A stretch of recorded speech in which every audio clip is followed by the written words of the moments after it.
नमस्कार, मैं शिव कुमार वर्मा, अध्यापक Sardar Singh convent inter college, Mahmudabad, Sitapur.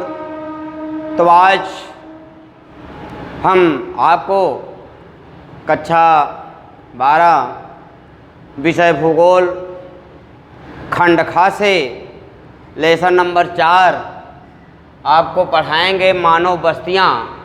इसका पहला भाग आपको पढ़ाया जाएगा, वीडियो नंबर 1 पढ़ाया जाएगा। तो हम सभी लोग जानते हैं कि मानव बस्तियाँ किसी भी प्रकार के आकार या घरों का समूह होता है जहाँ लोग निवास करते हैं। तो बस्ती की प्रक्रिया में मूल रूप से लोगों के समूहन, अच्छी संसाधन आधार के रूप में क्षेत्र का आवंटन सम्मिलित होता है। तो हम देखते हैं कि जिन क्षेत्रों में लोग निवास करते हैं या जहाँ पर अपना आवास बना करके रहते हैं, ये अनेकों रूपों में विद्यमान होती हैं। कभी कभी ये गोलाकार में पाई जाती हैं, यानी अनेकों प्रकार के इनके आकार होते हैं। उन्हीं आकारों का इस लेसन में अध्ययन किया जाएगा। तो मानव बस्तियों के सबसे पहले हम क्या पढ़ेंगे? प्रकार पढ़ेंगे। मानव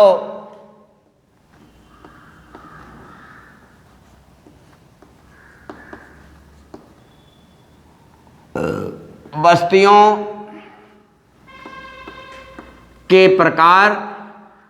इसमें हम सभी लोग जानते हैं मानव जनसंख्या के आधार पर मानव बस्तियों को 2 भागों में बांटा गया है या जाना जाता है।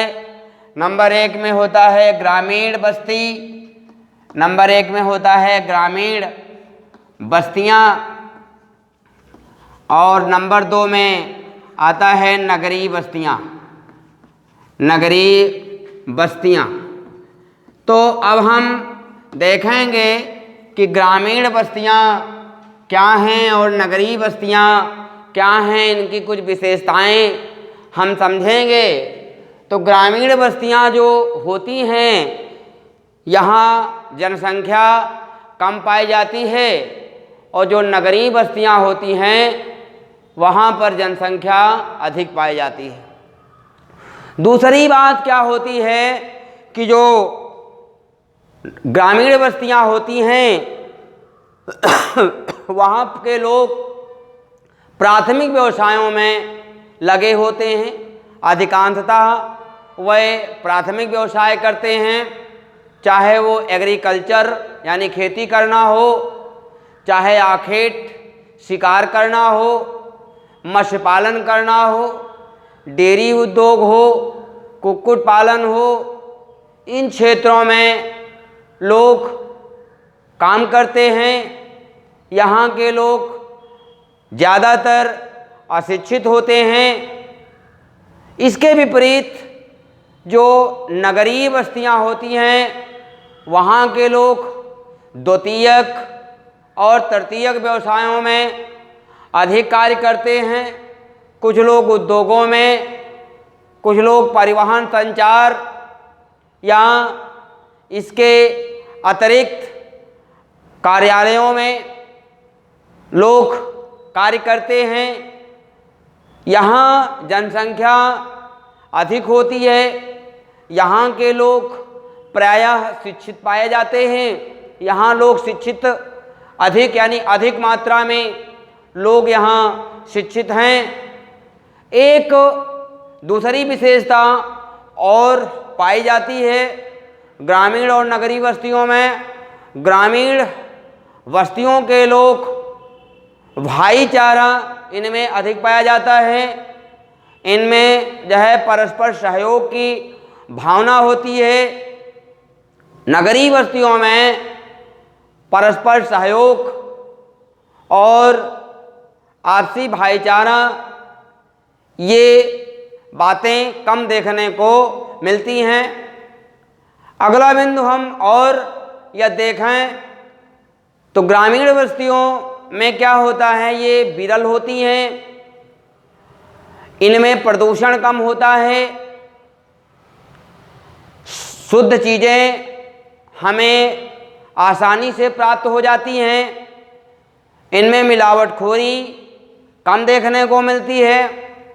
नगरीय बस्तियां जो होती हैं ये बड़ी सघन होती हैं, अनेकों प्रकार के प्रदूषण होते हैं, यहाँ गंदी वस्तुएं अधिक पाई जाती हैं, खाद्य पदार्थों में मिलावट देखने को मिलती है। तो ये बहुत सारी क्या हैं, भिन्नताएं हैं ग्रामीण बस्तियों में और नगरीय बस्तियों में। अब हम आपको पढ़ाएंगे ग्रामीण बस्तियों के प्रकार। अब आप देखें नंबर 1 में ग्रामीण बस्तियों के प्रकार। तो ग्रामीण बस्तियां कई प्रकार की होती हैं, इसमें हम नंबर 1 में आपको पढ़ाएंगे गुच्छित बस्तियां। नंबर 1 में पढ़ाएंगे गुच्छित बस्तियां। तो गुच्छित बस्तियां क्या होती हैं इसके विषय में, तो इस प्रकार की बस्तियां ग्रामीण बस्तियों की संकुलित एवं अकेंद्रित के नाम से भी जाना जाता है। इस प्रकार की बस्तियों के संहत खंड पाए जाते हैं। इन बस्तियों में सामान्य आवासीय क्षेत्र स्पष्ट रूप से चारों ओर फैले हुए खेतों, खलिहानों एवं चारागाहों से अलग होते हैं। मकानों की 2 कतारों की सकरी, तंग एवं टेढ़ी मेढ़ी गलियां जो है पृथक रहती हैं। सामान्यतः रेखीय, आरीय अथवा कभी कभी आकृति विहीन होती हैं। इस प्रकार की बस्तियां अत्यंत उपजाऊ जलोढ़ मैदानों तथा उत्तर पूर्वी राज्यों में पाई जाती हैं। कई बार लोग सुरक्षा के कारणों से संघत गांवों में रहते हैं। ऐसे गांव मध्य भारत में बुंदेलखंड क्षेत्र एवं नागालैंड में पाए जाते हैं। राजस्थान में जल की कमी के कारण जलाशय या उपलब्ध जो जल के संसाधन हैं उनमें अधिकतम उपयोग के लिए संघत बस्तियों को अनिवार्य बना दिया गया है। यानी तालाब के किनारे ऐसी बस्तियां जो है बसी हुई देखने को मिलती हैं, तालाब के चारों, जिसको कहते हैं गुच्छित बस्तियां। अब नंबर 2 में आएगा अर्धगुच्छित बस्तियां।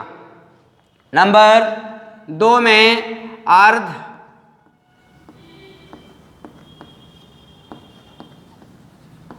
गुच्छित बस्तियां। अर्धगुच्छित बस्तियां क्या हैं, इनके विषय में जाने। इस प्रकार की बस्तियों को विखंडित बस्तियों के नाम से भी जाना जाता है। इस प्रकार की बस्तियां एकांकी बस्ती में किसी सीमित क्षेत्र में गुंचित होने की यह प्रवृत्ति का परिणाम होता है। प्रायः किसी संघत गांव के यह पृथक्करण या विखंडन के परिणाम स्वरूप ही ऐसे प्रतिरूप उभरते हैं। इन बस्तियों में ग्रामीण समाज का एक या एक से अधिक वर्ग स्वेच्छा या मजबूरी से मुख्य गुच्छित बस्ती अथवा गांव से कुछ दूरी पर अलग बस जाता है। अपने क्षेत्र में ऐसी बस्तियों को पूर्वा कहा जाता है। इसमें एक जाति या एक धर्म के लोग अधिकतर पाए जाते हैं। तो अभी मैंने बताया कि कोई मजबूरी होती है। पहले जो अनुसूचित जाति के लोग होते थे या अनुसूचित जनजाति के लोग होते थे, उनको उच्च वर्ग के द्वारा गांव के बाहर आश्रय जो है प्रदान किया जाता था। तो इस प्रकार की जो बस्तियां हैं तो वह इसी जो है मतलब जो है प्रकार से लोग रहते थे।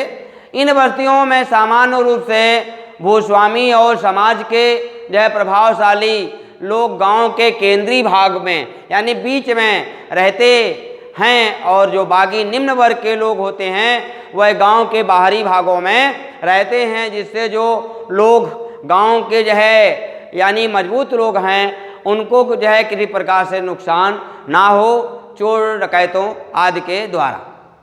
अब आपको अगली यानी जो मतलब पढ़ाई की जो है पढ़ाई जाएगी बस्ती की जो है प्रकार, उसमें आपका है पल्लीकृत बस्तियाँ। पल्लीकृत बस्तियाँ नंबर 3 में आपका आएगा पल्लीकृत बस्तियाँ। पल्लीकृत बस्तियाँ क्या हैं, इसमें आप देखें इन बस्तियों को पुरवा, पाला, पाडा, पाली, नगला या बाड़ी आदि नामों से देश के विभिन्न भागों में स्थानीय स्तर पर पाया जाता है। इस प्रकार की बस्तियों का निर्माण जातीय व्यवस्था के कारण उत्पन्न सामाजिक अलगाव से होता है। यह अलगाव कभी कभी संबंधित गुच्छित बस्तियों को विखंडित कर देता है। तो इस प्रकार की बस्तियों में एक से अधिक जातियों के लोग रहते हैं। इस प्रकार की बस्तियां मुख्य रूप से मध्य और निम्न गंगा के मैदान, छत्तीसगढ़, हिमालय की निचली घाटियों में पाई जाती हैं। कहने का तात्पर्य है कि जो पल्लीकृत बस्तियां हैं इनमें क्या होता है कि एक जाति के लोग जो निम्न वर्ग के लोग होते थे वह गांव के बाहर जा करके एक छोटा सा एक जो है पुरवा बसाते थे और वहीं पर ये लोग रहते थे, क्योंकि जो है समाज के उच्च वर्ग के लोग होते थे वह इनको अपने से अलग जो है तो रखने की कोशिश जो है करते रहते थे। अब भैया आपका अगली बस्ती है परिक्षिप्त बस्तियाँ। परिक्षिप्त बस्तियाँ नंबर 4 में है परिक्षिप्त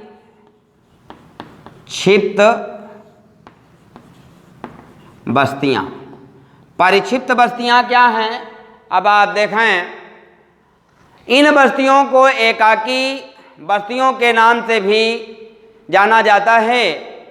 इस प्रकार की बस्ती में छोटे छोटे नगला एवं बड़े बड़े क्षेत्र दूर तक बिखरे हुए होते हैं। ये बस्तियाँ क्या होती हैं? ये बस्तियाँ प्रारूप विहीन होती हैं, क्योंकि इन बस्तियों में केवल कुछ ही घर होते हैं, ज़्यादा घर इसमें नहीं होते हैं। सामान्यतया ये बस्तियाँ सुदूर वर्ग में एक झोपड़ी या कुछ झोपड़ियों के समूह के रूप में पाई जाती हैं। ऐसी बस्तियाँ छोटी पहाड़ियों पर भी प्रायः मिलती हैं, जिनके आसपास के ढालों पर खेत या चारागाह पाए जाते हैं, जहाँ वह खेती करते हैं या लोग अपने जानवरों को जो है चराते हैं। इन बस्तियों का चरम विस्तार बसने योग्य क्षेत्रों में जीविका निर्वाह के लिए भूमि संसाधनों के अत्यधिक बिखरे होने के कारण होता है। तो इस वीडियो में हम आपको यहीं तक, अगले वीडियो में इसका शेष भाग लेकर के फिर आपके समक्ष उपस्थित होंगे। धन्यवाद।